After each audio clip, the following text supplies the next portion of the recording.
সবচেয়ে ভালো একটা অস্ত্র শিখিয়ে দিই আপনাদের, দিব? যদি দেখেন দোয়া আপনার কবুল হচ্ছে না দীর্ঘদিন ধরে, আল্লাহ পাকের কাছে অজু অবস্থায় 2 রাকাত নামাজ পড়ে কিছু ভালো কাজ করে, মানে ধরেন একটু কোরআন তেলাওয়াত বা একটু দান সাদাকা বা একটু আত্মীয়দেরকে দান সাদাকা বা একটু এতিমের মাথায় হাত বোলানো বা দিনের রাস্তায় কিছু খরচ করা, কোনো একটা ভালো কাজ করে হাত তুলে আল্লাহকে বলবেন, আল্লাহ তোমার তোমার সন্তুষ্টির জন্য আমি এই ভালো কাজটুকু করলাম। আল্লাহ তোমার তাওহীদের কালিমা লা ইলাহা ইল্লাল্লাহ এর ওসিলায় আমার দোয়াটা কবুল করো।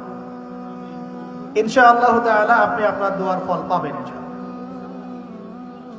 পরীক্ষিত আমার জীবনে এমন সময় গিয়েছে যে নিঃশ্বাস নিতে পারবো কিনা এটার গ্যারান্টি ছিল না, শ্বাস নিতে পারবো কিনা গ্যারান্টি ছিল না।